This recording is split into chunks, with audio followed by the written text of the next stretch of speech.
Right, so before we start printing, what we need to do is to make some backgrounds to print onto.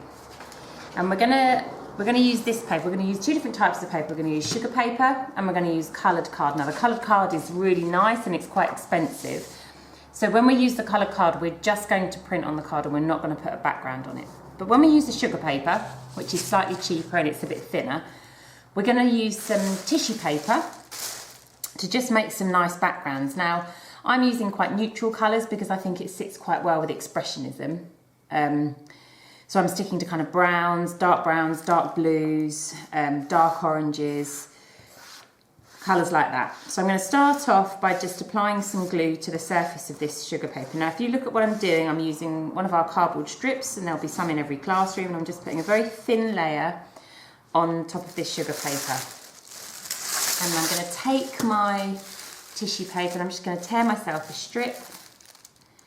I'm going to stick that on top and I'm going to flatten that down. Now, a few creases is great because it adds quite a nice texture, but you can't have too many because if you have too many, it won't print properly because we're using a very thin piece of card with a very small difference between the black and the white layer. So we can only use a very, very thin amount of ink across the surface. Any more than that and it won't show up properly. I'll go into a bit more detail about that later on. So I've put down a blue piece of tissue paper and then I'm just going to put a bit more glue on here. And then I'm going to tear myself off a strip of brown. Now the tissue paper has a grain. That means it tears better one way than it does the other. Now I want both of the edges on this to be quite wobbly and wonky. And then I'm going to stick this piece down like that. Because I want to be able to see a bit of the paper coming through in the background. And I'm going to finish that off.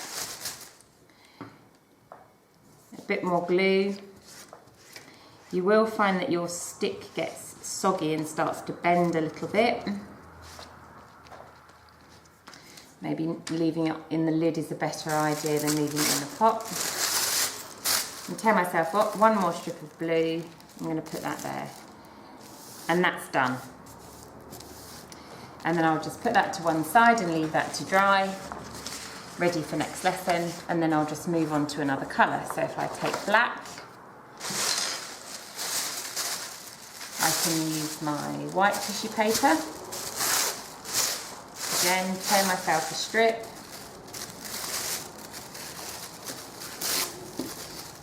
Maybe I'll put some brown on top of this.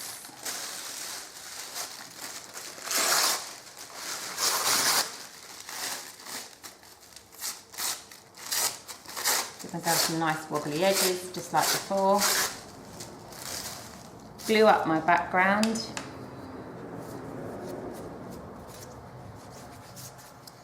We really want to try and get a nice thin coating, because any more than that, like I said, is going to it's going to take a long time to dry, and it's just a little bit of a waste of glue. And more often than not, the less glue you have, the better it sticks. So, because I've got my tissue paper torn up already, I'm just going to glue this whole background and then stick my tissue paper straight on.